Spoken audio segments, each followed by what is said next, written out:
Hi, welcome back to my channel. I know it's been quiet over here, but there's quite a few things going on. I had a baby in February, which was exciting, and we have been in this lockdown situation, if you're watching this recently. But yeah, it's been very interesting, but I thought I would change things up a little bit and give you a tour of my altar. This is my current spring summer setup. I usually try to change it for the seasons, but because of the birth of my son, my time has been very limited since we are learning how to be parents, my partner and I. So time management is very important. So I decided to combine my spring and summer setups. And actually, I really love it. It feels very in tune, it feels very aligned, and it's very special.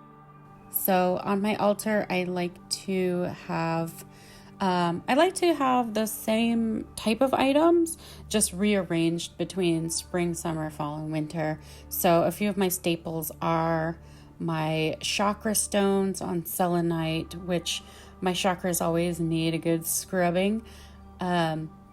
I have my mother energy crystal grid. I have a key, and I keep some form of a key on my altar at all times to represent our desire to unlock truth, unlock knowledge, unlock desires. So I like to keep this one for spring and summer. I like to keep this Merkaba that also has the chakra stones represented. I love the divine duality of the Merkaba, and it just feels really great whenever I hold it and whenever I look at it. And I like to change up the position between the Merkaba and my chakra stones. I like to keep a few random pins around because they are representative of my connection to the High Priestess. They have special messages like keep going. I like to have this Puerto Rican flag to represent, where I'm from and my heritage, and it just makes it feel super special. I like to keep some form of labradorite on here because it always speaks to me about the cosmos, and it reminds me of the aurora borealis, and it just feels so special and divinely connected. This cross necklace is very important to me. I like to keep it on my altar at all times. It was given to me after my uncle passed away when I was a teenager, and I've had it ever since, and it has become a huge part of my practice.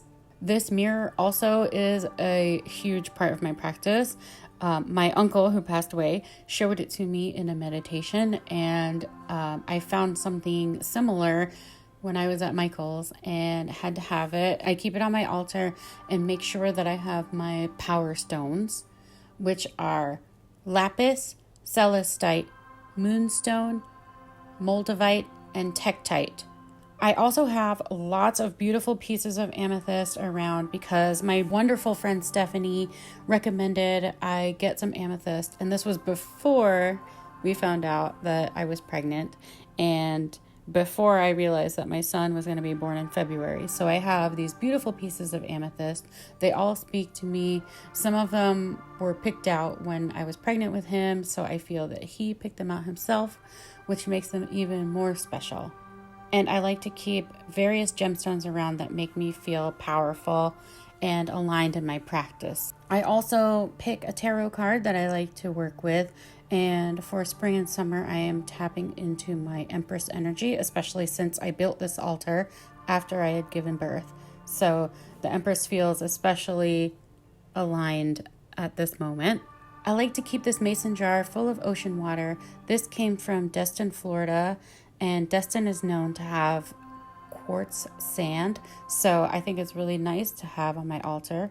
I also like to have my jewelry on there so that it is charged with my energy.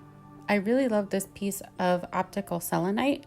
I use it to read through so I can charge my spells and my readings and give a boost to whatever I'm reading. That's it. I hope you enjoyed my altar tour. It's really special, and there's a lot of things on there. And if you want me to break it down a little further, I'm happy to do that. But I just wanted to share this with you all, and I hope that inspired you to make your own. Many blessings to you, and I'll see you next time.